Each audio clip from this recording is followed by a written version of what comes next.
You must give him another reason for his sexuality. You must give him an understanding of why God created sex. And you must help him to understand that the drive for sex is like the hunger for food. But if you overeat, you get obese, you have stroke, heart attack, high blood pressure, and you die young. And if you overindulge in sex, it produces the same thing.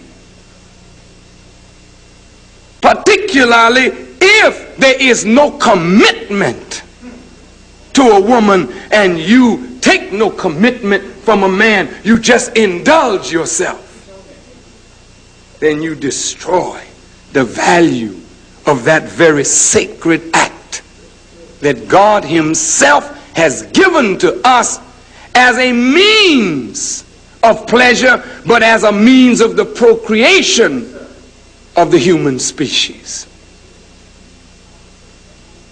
Nature out of control is destructive.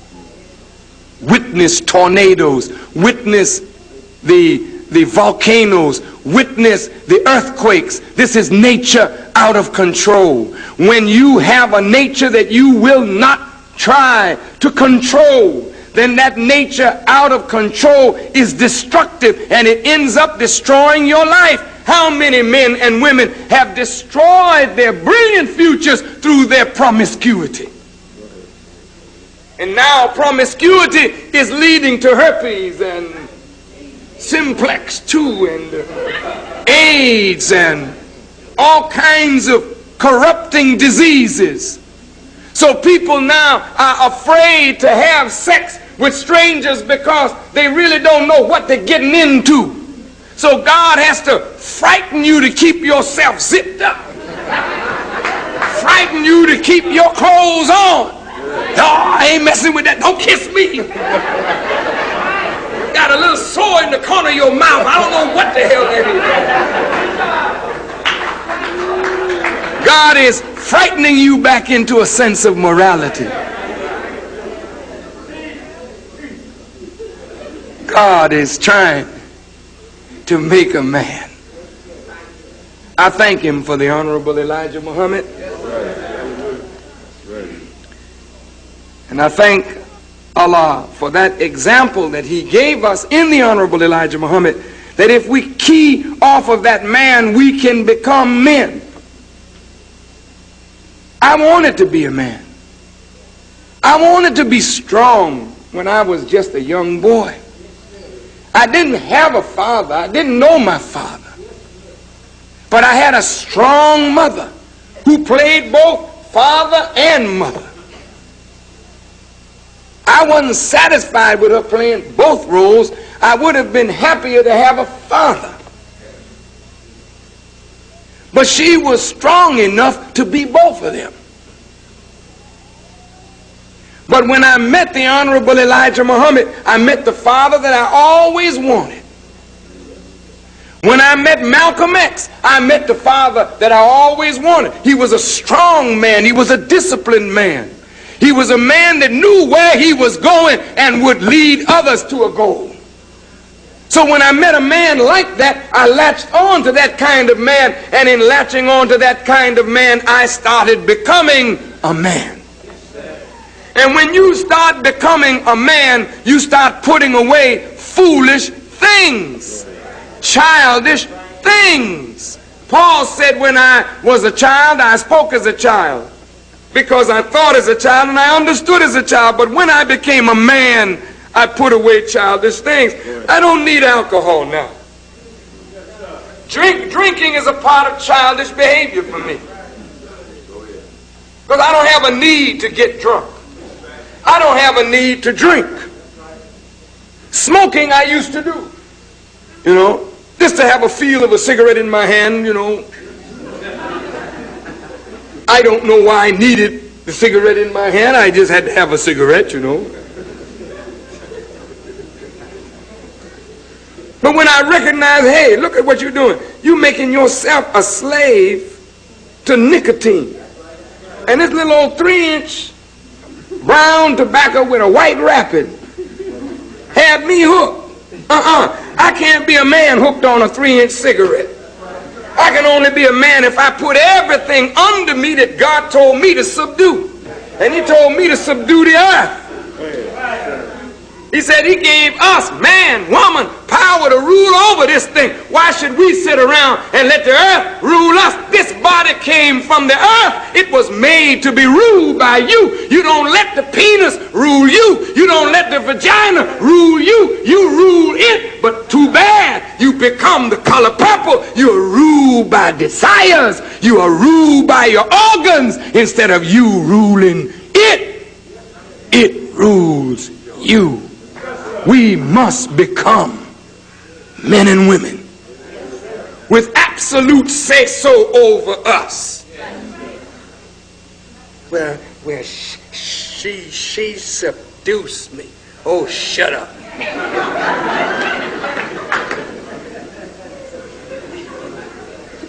Can't no woman seduce you, brother. You seduce yourself. And no woman make you do what you don't want to do. Well, she forced me.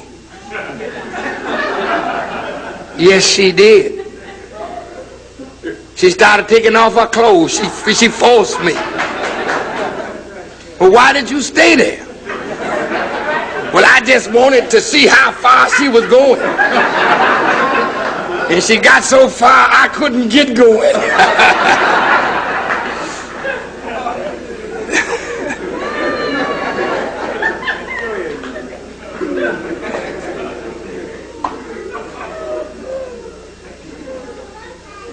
The only color purple I want to see us in is the robes.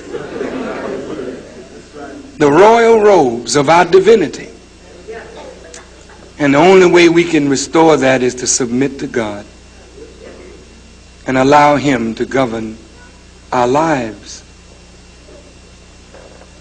In my conclusion, Islam, if you're in our submission to the will of God, whether you call yourself a Christian or what, if you submit to God and let Him govern your life and take the example of Jesus, take the example of Muhammad, take the example of these worthies of God and follow in their footsteps, I guarantee you we will gain control of all the negative influences in our life. Incest will fade because there's a natural way to express those kinds of feelings rather than destroying the lives of our young girls. You agree?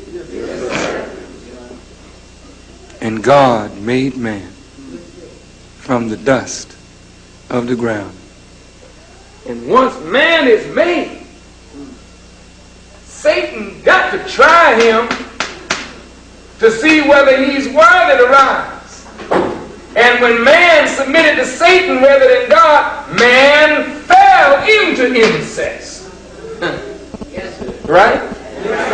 And when he fell as a father, he lost the respect of his child. He became a subject of sex. And sex in Latin means six. And when he fell to sex, he fell under the number of the six and became a beast. You understand? So as long as you're in this condition, you can't rise, therefore he, the wicked, do not fall.